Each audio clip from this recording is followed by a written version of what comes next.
Primeira Epístola de Paulo a Timóteo. Capítulo 1. Paulo, apóstolo de Jesus Cristo, segundo o mandado de Deus, nosso Senhor, e do Senhor Jesus Cristo, esperança nossa. A Timóteo, meu verdadeiro filho na fé, graça, misericórdia e paz, da parte de Deus nosso Pai e de Cristo Jesus, nosso Senhor.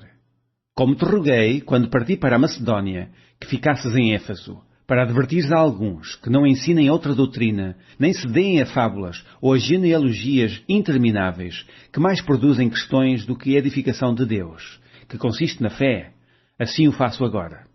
Ora, o fim do mandamento é a caridade de um coração puro, e de uma boa consciência e de uma fé não fingida. Do que, desviando-se alguns, se entregaram a vãs contendas, querendo ser doutores da lei e não entendendo nem o que dizem, nem o que afirmam. Sabemos, porém, que a lei é boa se alguém dela usa legitimamente. Sabendo isto, que a lei não é feita para o justo, mas para os injustos e obstinados, para os ímpios e pecadores, para os profanos e irreligiosos, para os parricidas e matricidas, para os homicidas, para os devassos, para os sodomitas, para os roubadores de homens, para os mentirosos, para os perjuros e para o que for contrário à sã doutrina, conforme o Evangelho da glória de Deus bem-aventurado que me foi confiado. E dou graças ao que me tem confortado, a Cristo Jesus, Senhor nosso, porque me teve por fiel, pondo-me no ministério. A mim, que dantes fui blasfemo e perseguidor e opressor, mas alcancei misericórdia, porque o fiz ignorantemente na incredulidade. E a graça de nosso Senhor superabundou com a fé e amor que há em Jesus Cristo. Esta é uma palavra fiel e digna de toda a aceitação, que Cristo Jesus veio ao mundo para salvar os pecadores, dos quais eu sou o principal. Mas por isso alcancei misericórdia, para que em mim, que sou o principal, Jesus Cristo mostrasse toda a sua longanimidade, para exemplo dos que haviam de crer nele, para a vida eterna. Ora, ao Rei dos séculos, imortal, invisível, ao único Deus seja honra e glória para todo o sempre. Amém. Este mandamento te dou, meu filho Timóteo, que, segundo as profecias que houve acerca de ti, milites por elas boa milícia, conservando a fé e a boa consciência, rejeitando a qual alguns fizeram naufrágio na fé. E entre esses foram Himeneu e Alexandre, os quais entreguei a Satanás, para que aprendam a não blasfemar. Capítulo 2. Admoesto-te, pois, antes de tudo, que se façam deprecações, orações, intercessões e ações de graças por todos os homens, pelos reis e por todos os que estão em eminência, para que tenhamos uma vida quieta e sossegada em toda a piedade e honestidade. Porque isto é bom e agradável diante de Deus nosso Salvador, que quer que todos os homens se salvem e venham ao conhecimento da verdade. Porque há um só Deus e um só mediador entre Deus e os homens, Jesus Cristo, homem, o qual se deu a si mesmo em preço de redenção por todos, para servir de testemunho a seu tempo. Para o que, digo a verdade em Cristo, não minto, fui constituído pregador e apóstolo e doutor dos gentios na fé e na verdade.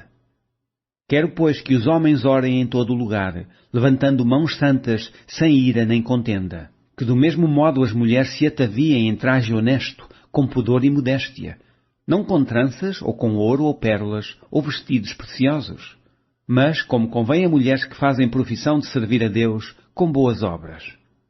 A mulher aprenda em silêncio, com toda a sujeição. Não permite, porém, que a mulher ensine, nem use de autoridade sobre o marido, mas que esteja em silêncio. Porque primeiro foi formado Adão, depois Eva. E Adão não foi enganado, mas a mulher, sendo enganada, caiu em transgressão. Salvar-se-á, porém, dando à luz na fé, na caridade e na santificação. Capítulo 3. Esta é uma palavra fiel.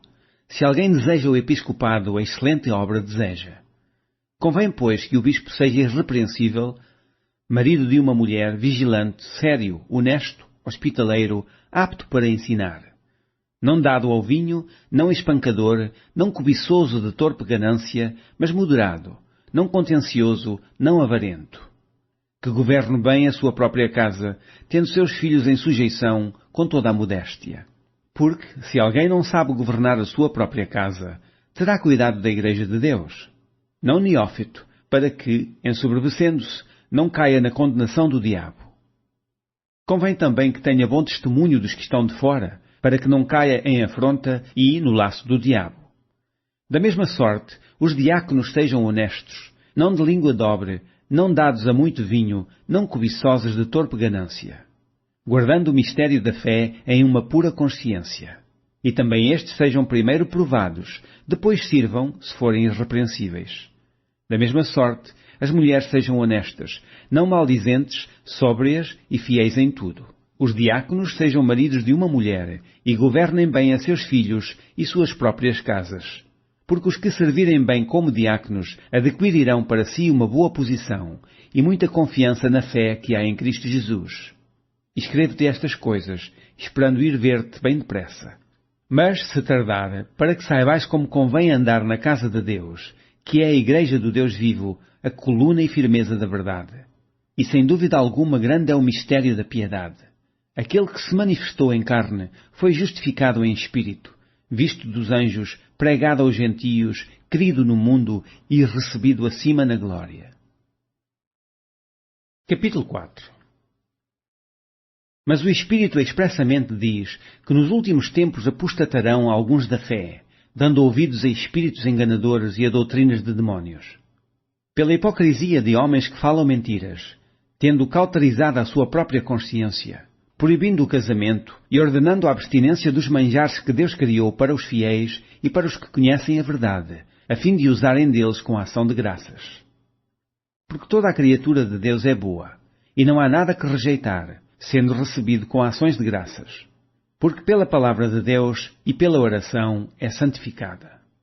Propondo estas coisas aos irmãos, serás bom ministro de Jesus Cristo, criado com as palavras da fé e da boa doutrina que tens seguido. Mas rejeita as fábulas profanas e de velhas, e exercita-te a ti mesmo em piedade. Porque o exercício corporal para o pouco aproveita, mas a piedade para tudo é proveitosa, tendo a promessa da vida presente e da que há de vir. Esta palavra é fiel e digna de toda a aceitação, porque para isto trabalhamos e lutamos, pois esperamos no Deus vivo, que é o Salvador de todos os homens, principalmente dos fiéis. Manda estas coisas e ensina-as. Ninguém despreza a tua mocidade, mas sê o exemplo dos fiéis na palavra, no trato, na caridade, no espírito, na fé, na pureza. Persiste em ler, exortar e ensinar, até que eu vá. Não desprezes o dom que há em ti, o qual te foi dado por profecia com a imposição das mãos do presbitério. Medita estas coisas, ocupa-te nelas, para que o teu aproveitamento seja manifesto a todos. Tem cuidado de ti mesmo e da doutrina, persevera nestas coisas, porque, fazendo isto, te salvarás tanto a ti mesmo como aos que te ouvem. Capítulo 5.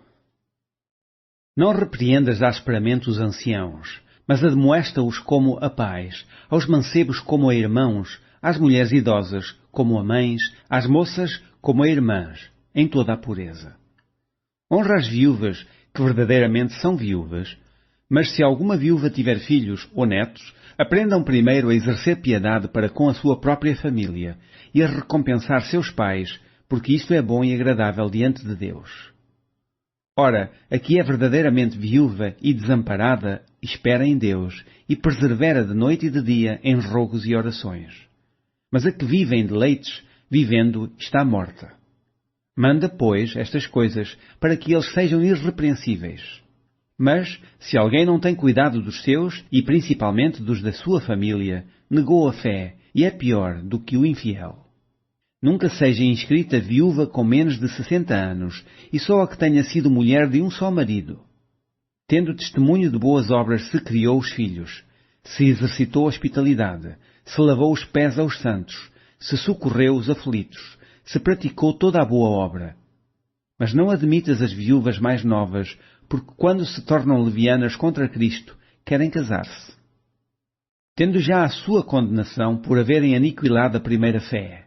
E, além disto, aprendem também a andar ociosas de casa em casa, e não só ociosas, mas também paroleiras e curiosas, falando o que não convém. Quero, pois, que as que são moças se casem, gerem filhos, governem a casa, e não deem ocasião ao adversário de maldizer. Porque já algumas se desviaram, indo após Satanás. Se algum crente ou alguma crente tem viúvas, socorra-as, e não se sobrecarregue a igreja, para que se possam sustentar as que deveras são viúvas. Os presbíteros que governam bem sejam estimados por dignos de duplicada honra, principalmente os que trabalham na palavra e na doutrina. Porque diz a Escritura, não ligarás a boca ao boi que debulha, e digno é o obreiro do seu salário. Não aceites acusação contra o presbítero senão com 2 ou 3 testemunhas. Aos que pecarem, repreende-os na presença de todos, para que também os outros tenham temor. Conjuro-te diante de Deus e do Senhor Jesus Cristo e dos anjos eleitos, que sem prevenção guardes estas coisas, nada fazendo por parcialidade. A ninguém imponhas precipitadamente as mãos, nem participes dos pecados alheios, conserva-te a ti mesmo puro.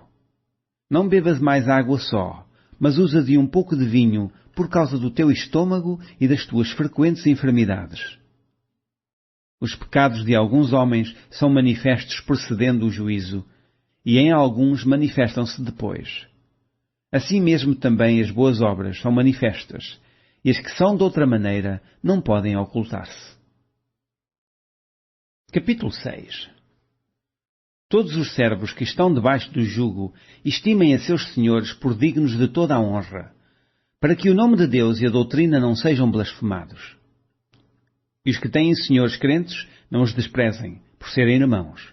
Antes os sirvam melhor, porque eles, que participam do benefício, são crentes e amados. Isto ensina e exorta. Se alguém ensina alguma outra doutrina e se não conforma com as sãs palavras de nosso Senhor Jesus Cristo e com a doutrina que é segundo a piedade, é soberbo e nada sabe, mas delira acerca de questões e contendas de palavras, das quais nascem invejas, porfias, blasfémias, ruins suspeitas, contendas de homens corruptos de entendimento e privados da verdade, cuidando que a piedade seja causa de ganho. Aparta-te dos tais. Mas é grande ganho a piedade com contentamento, porque nada trouxemos para este mundo e manifesto é que nada podemos levar dele. Tendo, porém, sustento e com que nos cobrirmos, estejamos com isso contentes. Mas os que querem ser ricos caem em tentação e em laços, e em muitas concupiscências loucas e nocivas, que submergem os homens na perdição e ruína.